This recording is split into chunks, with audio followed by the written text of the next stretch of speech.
Good morning. If you're watching this in the morning or listening to this in the morning, welcome. So glad you're here. Day 3. Don't forget, guys, tonight, instead of Tribe Midweek, we're joining together with the rest of the church for our family prayer and cookout service. It's going to be in the WAPAC starting at 6:30. See you guys there with your families. And then after the service, we're going to go eat some hot dogs and jump around on inflatables and all the stuff you do for fun like that. So hope to see you there with your families. Day 3, Matthew 1:12 through 17. Here are the questions. Whose line did Jesus' genealogy come through? All right. Was it through Mary's or through Joseph's? What does that tell you about the importance of Joseph in Mary's selection as the mother of Jesus? Because you know God chose her. Think about how God is concerned with every detail of our lives and how he has a plan for each of us. Really important question, but also an important point to remember is that he's concerned about every detail of our life. You can see that in Matthew 1, and you can also see that he has a plan for your life.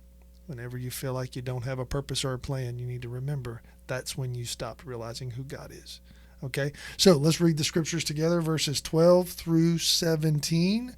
And don't forget, I'm going to try to butcher these names. If I can't figure it out, I'm just going to plow through. Y'all ready?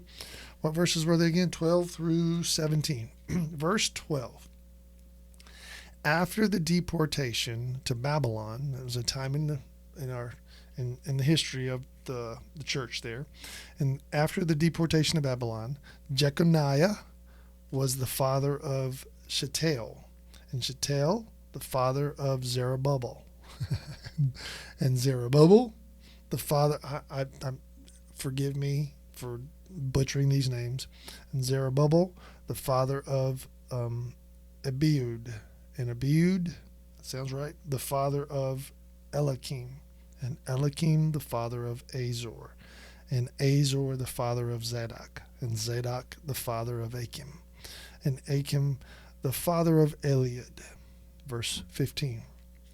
And Eliud the father of Eleazar, and Eleazar the father of Mathan, looks right, Mathan, and Mathan the father of Jacob, and Jacob the father of Joseph, the husband of Mary, of whom Jesus was born, who is called Christ.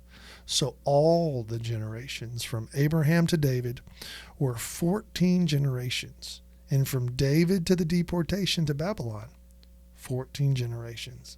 And from the deportation to Babylon to the Christ, 14 generations. Remember, students, when you read Scripture and you see things emphasized and repeated over and over again, there's some emphasis and some attention that needs to be paid. There's that 14.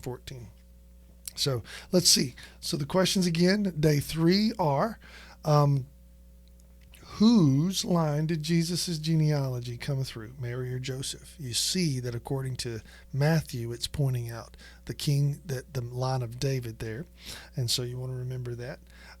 What does that tell you about the importance of Joseph in Mary's being chosen to bring forth Jesus?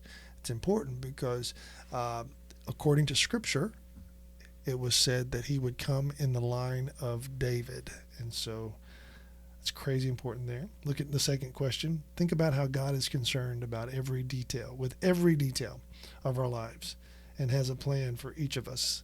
So today I want you to remember, every detail of your life is important to God. Every single one.